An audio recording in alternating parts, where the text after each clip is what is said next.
ang ibig ko sabihin, bigla siya magsasalita, ngunit hindi naman niya itutuloy. Hindi niya ipatatawag. Masisira lang yung pangalan. Ganun ang gusto niya palagi. Yung pailalim na atake, pailalim na taktika. Ayun, Bakit niya ako pinasasaringan ngayon? Ako lang kasi ang nagpapaalala sa kanya. Ang gusto ba niya, titigil ako? Ang gusto niya ba, takutin ako? Nagkamali siya eh. Nagkamali siya. Kaya sabi ko, nag-iisa na lang siya eh. Alam mo, sa una kong pagpunta sa Senado, nahalata ko agad na parang takot na takot sa kanya yung mga kasama ko. Mawalang galang na sa kanila. Yung ibig ko sabihin, hindi yung takot, yung parang nagdi-defer sila, na parang ayaw na lang nilang makipagbanggaan, ayaw na lang nilang gano'n dahil maaaring iniiwasan siya, parang gano'n. Na parang kasing sa tingin niya, naipundar niya ang sarili niya. Ito yung kanyang, palagi niya sinasabi, I've spent 50 years of service in government. Ano? Na parang walang ka-blemis-blemis, parang walang kulubot, parang walang kabahid-bahid ng walang bahid-dungis. Yes po, Parang nakalimutan niya yung napakaraming episode sa buhay niya na. Nakalimutan niya yung sa Isabela na siya na tungkol sa mga illegal logging. Di ba? Nakalimutan niya yata yung Kuratong Balileng. Nakalimutan niya yung ano ba yung isa? Corbito, ano yun? Daser Corbito. Daser Corbito. Ganun po ba? O baka hindi niya alam ko kung bakit nawala na lang bigla yan. Maraming mga tao ang kinasangkapan kung bakit na-dismiss ang mga kaso na yan. At huwag mo sasabing magmamalinis-malinisan ka. Kung sinabi mo lang na ayaw mo magpa-interpolate kahit kanino, lalong-lalo na kay Senator Marcoleta, dahil natatakot ka o nahihiya ka, tatanggapin ko yung katwiran mo eh.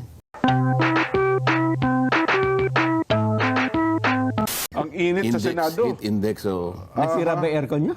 Paano namang hindi init ang ulo mo? May magdi-deliver ng privilege speech. Pagkatapos magtatago.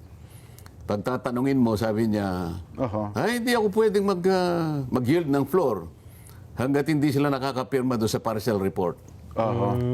Iinit talagang ulo mo sa ganong klaseng tao eh. Ganun ba? Oo. Di ba matapang? Pagkatapos, isa pa yung magsasabi na may isa dyan kanya wala sa hulog eh. Meron naman kaming nakilala Sen, nakumunoy naman. Nahulog. Hindi lang nakumunoy. Anyway, simulan na natin Sen. Sa inyo na po manggaling, ano na ho ba ang latest ngayon sa Senado? Sabi nyo nga may temperatura sa Senado. Ngayon ho, sa palatuntunan sa ganang mamamayan, mainit din po ang pagsubaybay at pagtingin ng ating mga kababayan. Yung ginawa niyang kahuli-huli ang privilege speech, na ang buong akala namin may gagawin siyang pagpapatibay o pagpapaliwanag kung bakit hanggang ngayon ay partial report pa, ano bang inihintay namin. Pero ang totoo pa lang niyang pakay ay maglabas siya ng isang matatawag nating parang comics eh. Meron daw nakalagay, care of Kong Marcoleta, 500. Nilabas niya yon na parang slide, meron siyang parang pamagat na allocables and leadership. Okay. Masyadong mapangahas na magparatang para makapanira ng tao. Kaprasong papel lang, pinagtatakpan pa niya, hindi namin maintindihan kung ibig sabihin. Lumilitaw ngayon sa kanyang pakikipagpanayam sa media, na yan daw ay ukol para sa akin. Ako raw ay nahingi ng 500 million. Allocables daw yon. At paiimbestigan niya ako sa ombudsman. Palagi gano'n yung taktika niya eh. Tagalasan, bago nyo tuloy, saan doon ba niya nakita yung 500 na yon? Saan, ano bang meron doon? Parang hindi namin alam yun. Sabi niya na ibinigay daw sa kanya na hindi, yung sulat mismo.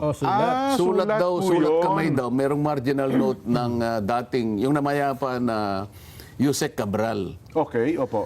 Alam mo dyan, kung ang binabanggit niya ay katulad ng mga halos lahat ng mambabatas ay ginagawa, yung pag-i-endorso o pagre-request ng mga pagawaing bayan Opo. na hinihingi ng mga constituents. Oho.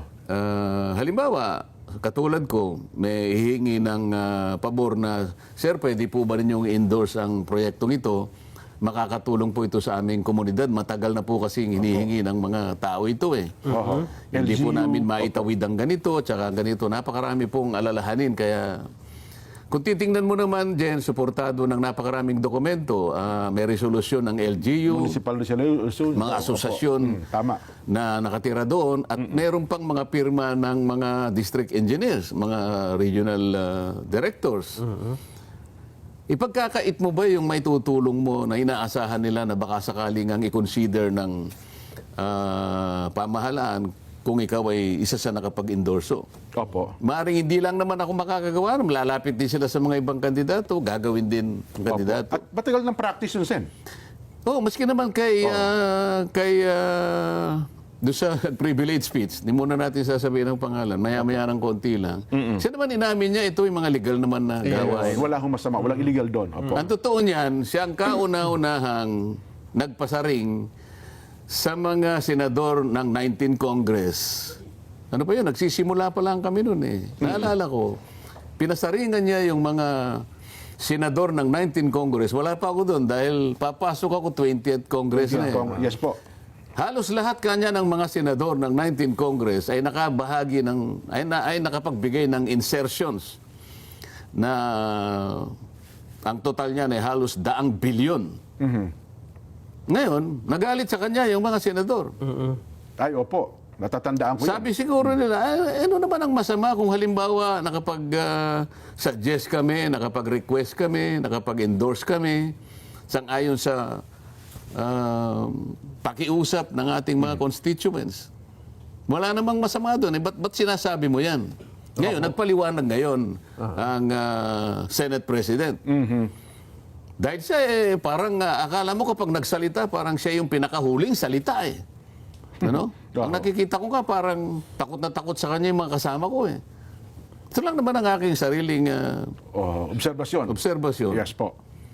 Ay nagpaliwanag ngayon ang Pangulo ng Senado. Hindi naman, sabi niya kasi kung ano man yung kahilingan na yan, sinasabi niyo kagad, insertions. Sabi niya pwede namang terminology lang ang diferensya dyan eh. Kuminsan tinatawag naming amendments dahil nga sa aming sariling panukat, makakatulong naman. Ngayon, kung sakaling bigyan ng konsiderasyon, edi maganda. Kung ayaw, okay lang. Yun ang paliwanag. Hindi naman kapag sinabi mong ikaw ay humiling halimbawa ng ganitong amount para sa mga proyekto ng ating mga constituents, ibig sabihin sa iyo napupunta yun? Hindi. Ang importante rito, kung humingi ka, napagbigyan ba? At kung napagbigyan, na-implement ba? At kung na-implement, maganda bang pagkaka-implement? Ganun dapat ang tanong eh. Pero kung nakakita ka lang ng kaprasong papel, lundag ka na, naakala mo ay kung ano na yun, pinagtatakip mo pa, hindi natin maintindihan. Ano ba yung tinakpan mo roon? Yun ang hindi nakakapagbigay ng mabuting halimbawa para sa amin eh. Opo. Naisip ko tuloy, ewan ko kung meron tayong slide na may papakita riyan, nung nag-uumpisa kami sa Blue Ribbon Committee, nakapag-umpisan lang ako, isang araw pa lang. Bumanat na siya ng privilege speech eh. Doon lang makikita mo na yung kawalang paggalang sa panig niya eh. Alam mo, sinabi niya, kung inintay lang ako ng isang araw at hindi kagad sila nag-hearing, Nagsimula, baka mas masustansya ang kanilang ang kanilang talakayan eh. Ang ginawa nila kanya dahil hindi nila ako hinintay, parang yung kanya yung kalesa. Hinila yung kabayo. So he placed the cart before the horse. Sabi, nakakita ka ba ng ganong klaseng? Hindi ko pinansin yun, hindi ako kumibo. Opo. Ganun siya palagi. Pagkatapos ay doon ay pinakita niya sa kanyang privilege speech, yung dating Yusek Cabral nag-text sa aming Senate President na nagbo-volunteer siya na magbigay ng 500 million kagad. Isasama kagad niya sa NEP at inihiling niya kay Senator Soto noon, na hindi pa naman SP President, baka po kanya gusto ninyong bibigyan ko po kayo ng menu para maiwasan natin ang ganito at saka ganyan. Opo. Nilagay niya sa kanyang privilege speech, buhay pa si Secretary Cabral noon. Ayan, makikita niyo sa slide. Opo. Hanggang doon lang. Hindi naman niya tinanong, hindi naman niya sinuri, hindi niya hinimay, hindi ko alam kung tinanong niya si Senator Soto kung totoo, kung naibigay yung 500 million. At wala, lalo na, wala siyang sinabi na dalhin muna sa ombudsman yan. Bakit yung nakakita ng papel na halimbawa endorsement, ako tingin ko endorsement yun eh. Tingin ko nakiusap ako na pwede kayang pagbigyan ito kasi maliwanag naman na mayroong supporting documents. So, inihiling ko po na ini-endorse ko na baka pwede niyong i-consider. Opo. Ganyan palagi ang taktika niya. Bakit yun hindi niya sinuri? Ba't hindi niya tinuntun? Hinayaan niya lang. Oho. Bakit ako na ang gusto ko lang naman ay tulungan siya na makumpleto kagad yung report ng Blue Ribbon sapagkat ito ang nag-uumigting na katanungan ng ating mga mamamayan. Nasa kalagayang ninakawan, nilimas ang gagamitin para sa kanila. Halos pati ang kinabukasan ay nawala na dahil sa malaganap at pinakamalaking pagnanakaw sa kasaysayan ng ating bansa. 9 na buwan ang lumipas, Jen. Opo. Mula sa napakarami niyang pangangako na matatapos hanggang sa ginamit pa niyang dahilan yung mga staff niya. May hina ka niya itong mga staff ko eh. Ginamit pa niyang dahilan yung mga staff niya. Para bang yung mga staff ang gagawa? Para bang hindi siya ang nando sa una na yon? Hanggang sa makakuha nga siya ng partial report. Sabi ko, ang dami mong dapat na ipatawag. Ang dami mong dapat ipatawag.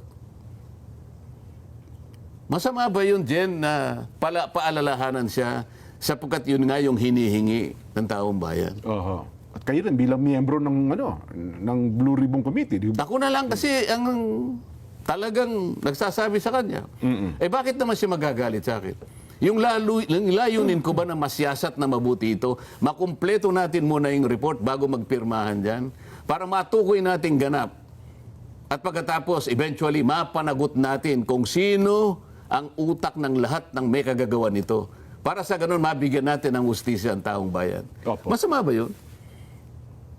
Ayaw ba niya ko samahan sa... yung aking bang layunin na yun, hindi ba yun ang layunin niya? Oo. O baka hindi. Kasi nagagalit siya eh. Oo Bakit ako ang babalikan niya? Oho.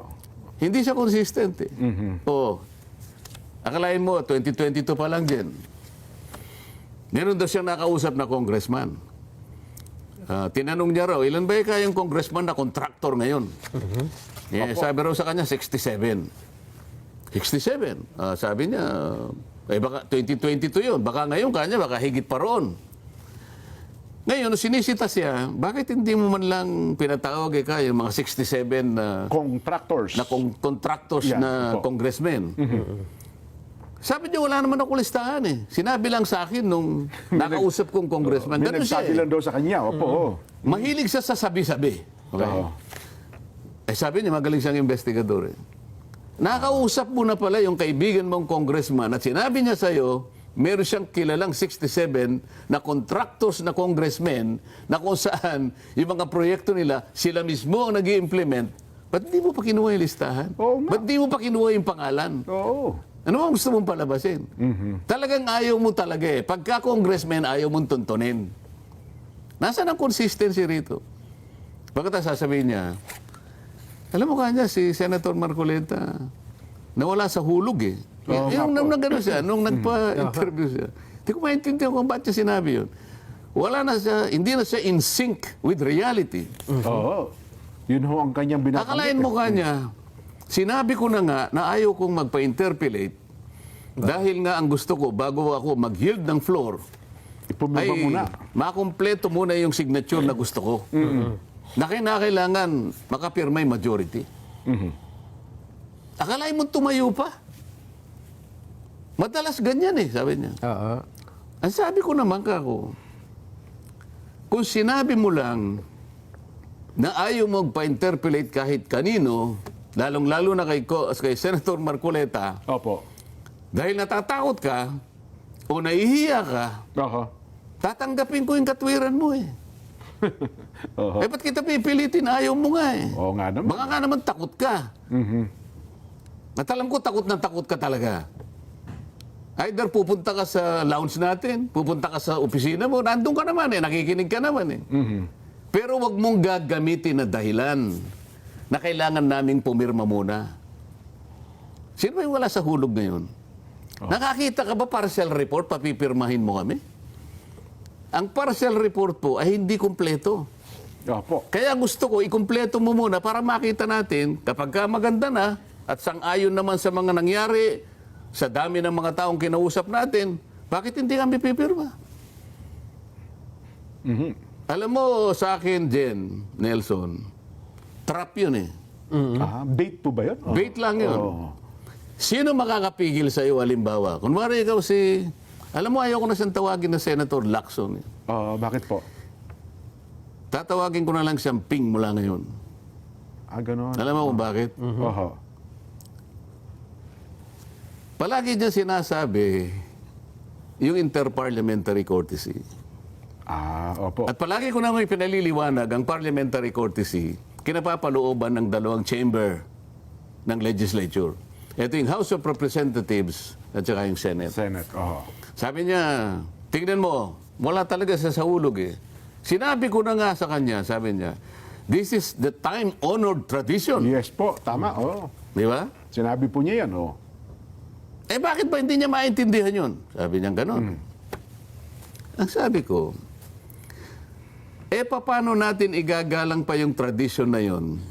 Hinihingi na ng pagkakataon na ipatawag mo na. Kasi sila yung nasasangkot dito eh. Lahat na ng mga ebidensya na tinutumbok sa sworn statement ng napakaraming tao, sila na ang tinutunton. Aha. Bakit? Kung sila ba'y pinatawag natin para matanong man lang natin, alang-alang sa pangangailangan ng taong bayan na makilala na kung sino talaga ang salarin, kawalan ba ng paggalang yun? Sino ba yung gusto mong igalang talaga? Yung taong bayan? O yung itinuturo ng maraming mga dokumento? Ibig ko sabihin, Jen, Nelson, ang pagkagalangan nandun talaga eh. Ngunit kung minsan, ilalagay mo na rin sa ayos eh. Sasabihin ko lang, mawalang galang na, Jen. Mawalang galang na, Congressman Nelson. Ito naman, hinihingi na ng pagkakataon. Palagi ko na maintindihan nyo naman ako. Kasi napakarami pong dokumento na tumutukoy sa inyo. Gusto kong maimbita naman kayo para matanong lang ng mga ilang bagay. Ayun. Oho. Sa tingin ko naman, hindi ka wala ng paggalang yun eh. Ayun naman. Okay? Ngayon, kung ayaw ninyo, hinihingi na pa rin ng pagkakataon, isasabihin ako na kayo, kinakailangan na yun eh. Kasi mas importante ang kahilingan ng taong bayan sapagkat sila talaga ang pinakamataas na kapangyarihan sa ating bansa. Sila ang pinagmumulan ng kapangyarihan. Kaya nandyan ang nanunungkulan dahil sa kanila. Silang naglagay dyan. Yes po. Ngayon, bakit ko sasabihin, ayaw ko na siyang tawagin Senator Lacson. Siya yung unang hindi gumagalang eh. Uunahin mo bang igalang yung kapitbahay natin, sabi ko nga. Samantalang tayo bilang miyembro ng isang pamilya dito sa bulwagang ito, hindi mo man lang kayang gumalang. Nakakita ka lang ng kaprasong papel. Sasabihin mo na kinakailangan dali sa ombudsman para... May imbestigahan na kagad. Oh. Paano? Halimbawa lang naman to, Nelson. Halimbawa, sa Lunes, bibigyan ko siya ng kaprasong papel. Opo. Kaprasong papel, ngunit naglalaman ng isang validated na impormasyon na yung aming Senate President ay humiling din ng mga projects. Oho. At ito ay validated sapagkat galing ito sa DPWH. Opo. Oo. Hindi lang basta sulat kamay ito. Hindi sulat ka talagang pirmado. Formal ano to eh. Request. Merong covering letter na galing sa DPWH at naka-attach yung kahilingan ng aming Senate President. Hindi 500 million, 3.5 billion. Wow, ang laki. Mangangako ba siya na kagyat siyang tatawag ng press con para sabihin niya, kailangan ito daling kagad sa ombudsman. Oho. Bakit ganun ang style niya? Oho. Pero yung kahilingan niya, walang masama doon, ha? Wala. Sabi ko nga, Oho. sa buhay ng Isang senador, isang mga congressman. senador at saka ng mga congressmen, karaniwan na yung hihilingin sa'yo na paki-endorse nyo po ito. Opo. Matagal na po kasi ito, hinihiling namin. Ang laki pong tulong nito sa aming komunidad eh. Mhm. Baka po, kung kayo pong mag-endorse, Napagbibigyan siguro, baka ganun. umaasa rin sila. Oo, oo. Ipagkakait mo ba yun, Jen? Baka sakali nga naman pagka-endorse mo, baka naman ibinigay nga. Oho. Hindi dahil sa gusto mong magpasikat. Kung hindi, yung hinihiling nila eh. Opo. Oo, ano ngayon ang sasabihin niya? Kung nakikinig ka, alam ko naman nakikinig ka eh. Bibigyan kita sa Lunes kung gusto mo. Pero ito wala pong bahid na, wala po akong ibig sabihin ka sa aming Senate President. Umunahang kailangan po, lilinawin ko na ito. Sa 22 kasama ko pa sa Senado, kailangan po marinig ninyo to. Wala po akong issue sa kanila. Yes po. Nakikita ko po sa kanila ang paggagalangan sa bawat isa sa amin. Oho. Ito po, ipaliliwanag ko sa iyo kung paano. Marami pong beses na hindi po kami nagkakaayon-ayon sa maraming bagay sapagkat maraming pananaw po dito, maraming opinyon. Yes po. Ang Senado po kasi ay tinawag na isang parliamentary institution. Yes. Ito po ay isang deliberative assembly. Dito po talaga tatalakayin, magdidebate po kayo rito. Ngunit walang personalan. Walang personalan po. 24 Republic nga rin yan, Sen, di ba? Oh. Ganon. Ngayon, Opo. sa 22 kasama ko ron, wala po ako masasabi sa kanila. Kung minsan po, kahit na kaiba yung pananaw, ganon din sila sa akin. Pero pag nakita ko na meron silang pakikiusap, pwede mo bang pirmahan ito, Supportahan ito, Sen? tulungan. Yes, oo. Kasi ito, ako, pipirma ako. Walang pag-aalinlangan. Pumipirma ako. Alam po nila lahat yun. Ganun po yung paggagalangan. Kahit na hindi tayo nagkakasundo sa ibang bagay sapagkat to'y opinion lang at meron tayong sariling pananaw kung paano natin i-approach ang bawat panukalang batas, hindi natin pinapayagan na pag-aaway-awayin natin ang sarili natin sapagkat kapwa tayo naglilingkod sa mamamayan. Yes. Pero si Ping nag-iisa lang siya eh. Aha. Ganito ang kanyang ugali. Palaging ganito. Kaya nung sinabi ko, nakakita ng 67. Oh, nakita mo yung tumayo siya. Sabi niya, yung mayor ka ng Candaba. Oho. Meron silang ganito, yung mga anak nila, ganito, nagporma ng ganito. Ito yung kanilang nakuha, 2.5 billion ng... puro ganito. Pagkatapos, hindi naman niya, Pinatawag. hindi niya pinatawag. Hindi na imbestigahan. Oh. Nag-identify siya ng 11 contractors. Sa kanyang privilege speech. Alam mo yung pag nag-privilege speech, Jen, makikita mo, talagang parang kompleto sa rekado, sabi nga nila. Opo. Ang maganda yung graphics. Maganda yung Hindi lang graphics. Presentation, no. Maluluma si Lino Broca rito. Kompleto yung cinematography, merong screenplay, Pati sound effects, ano? kulang na lang, musical scoring, maniwala ka sa akin. Natatandaan ko sa inyo sinasabi nyo, BBB yata yun eh, no? Yun nga, yung mga tatlong anak B. daw nila. Oho. Ngayon, ang ibig ko sabihin, bigla siya magsasalita, ngunit hindi naman niya itutuloy. Hindi niya ipatatawag.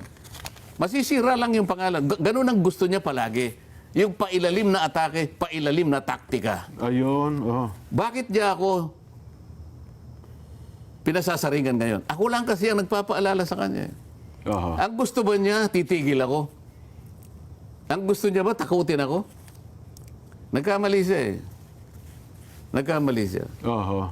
Kaya sabi ko, nag-iisa na lang siya eh.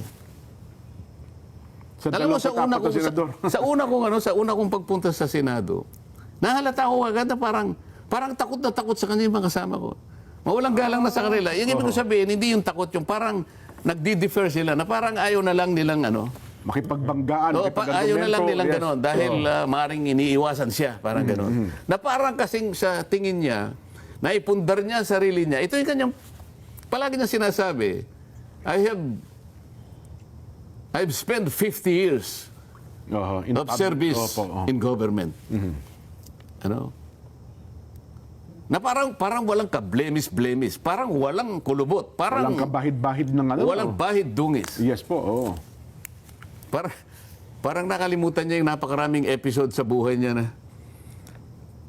O nakalimutan niya yung sa Isabela na ano siya na tungkol sa mga illegal logging. Oho. Di ba? Nakalimutan niya yata yung Kuratong Balileng. Oho. Nakalimutan niya yung ano ba yung isa? Corbito, ano yun? Daser Corbito. Daser Corbito. Ganun po ba? Oh. O baka hindi niya alam na alam ko kung bakit nawala na lang bigla yan. Maraming mga tao ang kinasangkapan kung bakit na-dismiss ang mga kaso na yan. At huwag mo sasabing magmamalinis-malinisan ka. Totoo yung sinabi ko na nung hindi ko pa siya kilala, napagkamalan niya akong reporter dyan eh. In-interview ko raw siya. Ganun po. Oh. Binasa ko yung transcript nung interview niya eh. Kasi kanya, in-interview ako niyan. At napahanga daw ako sa kanya. Opo. Hindi pa congressman yan, kanya, hindi pa senador. Nung siya nasa media pa. Napagkamalan niya akong interview, nag-interviewer o media kasi meron tayong program ngayon. Opo.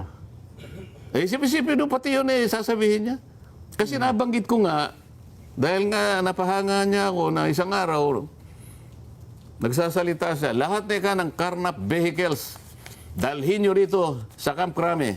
No questions asked. Yes po. Abay, padaan-daan nga ako ron dahil ang aking opisina sa Ortigas lang. Opo. Ortigas. Nakabunto ng mga sasakyan na karnap. Mga nakaw na sasakyan. Mga generals, sinole, no questions asked. O di humanga naman ako. Mukhang Tama naman ito yun. yung gusto ko kako. PNP chief siya nun. Tinawagan ko ngayon si Bayani Fernando na isa sa mga kaibigan natin. Kasi si Bayani, isa ring masugid sa mga reforma yan. Yes, Nakita mo yung Marikina noon na walang... Sabi niya, Malinis, maayos, gusto niya, disiplinado. Yes po. ipalitaw ninyo yung bangketa. Hindi po pwede. Pinagdidemanda siya ng maraming mga tao, pati. Opo. Hindi ba nga niya, basta demanda nyo, pero kailangan ganito ang mangyari. Kailangan malinis, kailangan maayos ang kalsada, lilitaw ang bangketa. Meron siyang political will eh. Ayun. So sabi ko sa kanya, Bayani, kausapin mo si Ping, sabi ko. Yung PNP chief. Bakit? Maganda rin ang nakikita ko eh. Kausapin mo, sabihin mo, kung mandidato siyang president, ikaw naman ang vice president. Kinuwento ko pa eh. Kay Senate President. Senate President Soto. Eh. Okay. Sayang, namatay na. Sana man lang eh. Opo. Nung una kasi siguro, maaaring gano'n ang nakita. Kung ako, nakita ko yun eh. Pero nawala eh. Sayang. May sinasabi niya na wala naman nagbago doon eh, sabi niya. Sinabi pa niya walang nagbago doon. Wala daw nagbago. Kasi Yun pa rin daw po siya. Oh. Ako daw ang nagbago eh. Ako daw ang wala sa hulog. Siya raw hindi nagbago. Paano ka hindi nagbago? Ayaw mo nang mag-imbestiga. Bakit? Kinuha mo ang posisyon na yon. Ang Blue Ribbon kasi, Jen, ito lamang ang natatanging komite na binigyan ng kapangyarihan at mandato na mag-usisa ng non-feasance, malfeasance, and misfeasance. Yes po. Wala na sa ibang komite. Kaugnay ng general function na in aid of legislation. Pero ito lang talaga ang kinatatakutan sapagkat ito ang merong mandato na tumingin ng katiwalian, mag-imbestiga kahit sino. Ang napakalaking responsibilidad, Nelson. Yes po. Oo. Lalong-lalo na ito ngang napakalaking nakawan na ito. Bakit bigla mong itinigil? Yung flood control scandal. Opo. Bakit lumipas ang 9 na buwan? At ngayon hindi mo alam kung susulong ka o hindi. Ngayon sinasabi na naman niya, kapag nakakuha na ako ng pirma at saka ako mag-iimbestiga, hindi ako naniniwala. Oho. Patibong niya yon, trap niya yon, bait niya yon, pain niya yon, hindi na siya mag-iimbestiga. Dahil nakapirma na ang majority. Oho. Para ganap niya ng mapagtakpan ang gusto niyang pagtakpan. Oh. Ilang maleta ba ang dahilan? Kailangan malaman ng taong bayan ito eh. Oh, Gusto niya ng ganito. O sige, puntahan kita. Kinaladkad mo ang pangalan ni Adrian Bersamin. Sana kung maipakita natin. Siya mismo doon sa debate, DBCC debate, budget ng 2026. Opo. Kinaladkad niya ang pangalan ni Yusek Bersamin.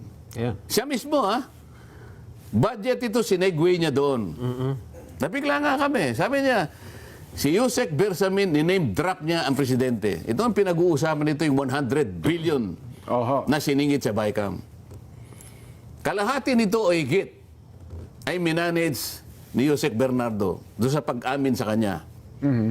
Ang nakuwang kickback sa 8 billion, sa 52-something billion pesos, 8 billion pesos, diniliver ni Bernardo kay Yusek Traigib Olaybar. Oho.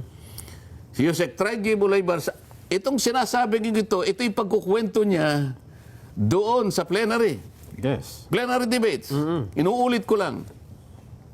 Nagpalitan pa ng armor card, sabi niya, sa basement ng Diamond Hotel. Dahil nung panahon na yon, 2 billion ang diniliver ni Adrian. diniliver ni Bernardo kay Traigib. Kay Traigib, oho. At ang pagde-deliver ng 8 billion na ito ay halos 10 instances, sabi niya. Wow. Ngayon, nagtataka ako, napakatinding akusasyon ito. Mabigat yun. oh. 100 billion, ni-name drop mo ang pangalan ng Pangulo ng Republika. Aha. At nakakuha kayo doon sa hinandle lamang niya sa pagkakataon na yon, sapagkat marami pang iba, 8 billion pesos na ultimately daw ay napunta kay Adrian Bersamin. Ngayon, bakit hindi mo ipatawag? Bakit ka ako doon sa report mo, yung pangalan ni Adrian Bersamin, wala. Wala nga.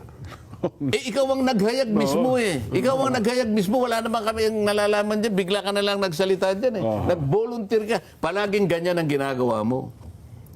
Oh, sinabi ko na, nag-text si Yusek Cabral. Sinabi niya, 67 ang kontraktor na kongresista. 11 contractors, hindi niya pinatawag. O, pagkatapos ito, si Adrian Bersamin, sinabit niya uli. Hindi na niya pinatatawag. Ano bang gusto mong gawin? Puro ka lang ba parang comics ka lang? Alam mo ito, mas magiging productive ito na wala na kasing comics ngayon eh. Nung panahon ko may comics dyan. Meron, oo. Kaya ang paghalimbawa ko, comics, alam mo. Sa high school ako eh. Opo. Medyo na-addict ako sa comics eh. Ito lang naman kasing mura-murang nababasa namin nung bata-bata kami. 50 centimos, meron ng comics eh. Alam mo, mas magiging magaling siya na writer ng comics kaysa senador. Maniwala ka sa akin. Bakit? Bakit? Ano bang mga importanteng bill ang palagay mo pinagdidebatehan namin na nanggaling sa kanya? Wala. Kahit isa. Pero ang palagi niyang ginagawa itong ganito. Kwento. Ang ganda na nga lang, kanakuha niya yung Blue Ribbon Committee eh. Blue Ribbon. Oho. Ang ganda na nga sana eh. Baka sakaling dahil sinabi niyang mas magaling siya sa akin. Mas gusto ko naman kung may magaling siya sa akin, di maganda. Oh, tama, okay lang naman yun, opo. Oh, paano ngayon gagaling ka? Ayaw mo na nga mag-imbestiga. Tumigil. Oho. Bigla kang tumigil. Anong gagawin mo ngayon? O ngayon, tuloy natin yung sinasabi niya kay Bersamin. Ngayon, alam mo ba kung bakit ayaw niya nang ipatawag si Bersamin? Bakit? Oho. Aba, nakita niya siguro may resibo yung Bersamin. May resibo ho? Ako nakita ko yung resibo na yon. Anong resibo? Meron siyang accounting. Yung accounting ng 8 billion kung kanino Kung saan napunta. ganun Kasi ba? yung diniliver 8 billion, tapos... 8 billion na kay Adrian Bersamin. Oo. Ngayon, ang buong akala niya, okay. walang accounting. Nakita niya meron sigurong account. Nalinawan niya na, ako nakita ko eh. Nakita ko mismo, merong accounting. Tako. Ngayon, isa sa item do sa accounting, Opo. mga flood control projects, na pera ito ha, pinagkitaan sa flood control. Isa sa item, kasi sila ay senatoriables ng Alyansa ng Bagong Pilipinas. Ano ang panahon na yun? Meron isang during item. campaign po ito. Meron isang item, napakalaking halaga for the senators. Oho. O di direkta siyang nandun. Meron pang isang item for the senator's expense. May isang item. Meron pang isang item. May advertisement. Okay. Itemize. Pagkatapos, yung wrapper na ginamit Opo. Andrew yata ang pangalan. Opo. Ay, namin naman ni Andrew, meron talaga siya. Oo, parang Opo. 60 million. Sipin mo. 68. Oo. Nagsimula daw yung 100 eh. Tumawad na lang Hindi siya. ba siya hindi ba siya nagdirektang nakinabang doon? Kaya ayaw mo nang ipatawag? Hindi lang flood control projects, doon sa mismong accounting ni Adrian Bersamin. Ako naniniwala akong walang kasalanan yung tao eh. Si Adrian. Siya lamang ang ginamit. Mukhang na-presto din yung tao, no? Oo.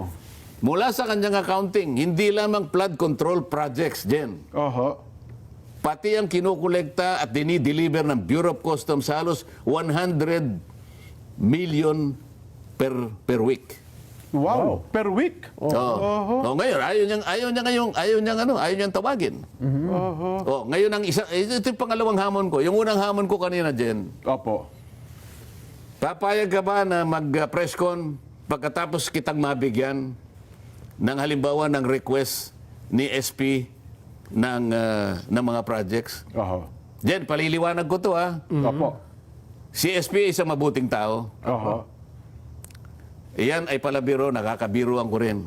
Bibigyan ko lang siya ng halimbawa kasi. Halimbawa, si SP, naghiling. Walang masama doon. Walang masama. Humiling Talagang- lang eh. Opo. Kagaya na sinasabi ko at sinasabi niya rin, kalakaran yun kasi kailangan natin tulungan ng constituents natin. Opo. Hindi mo pwedeng ipagkait. Ano sasabihin sa itong tao na magito pagkatapos kong iboto? Oho.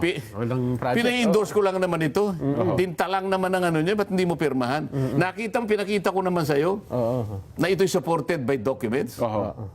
Pinakita ko naman sa'yo, nakapirma na yung mga taong dapat pumirma.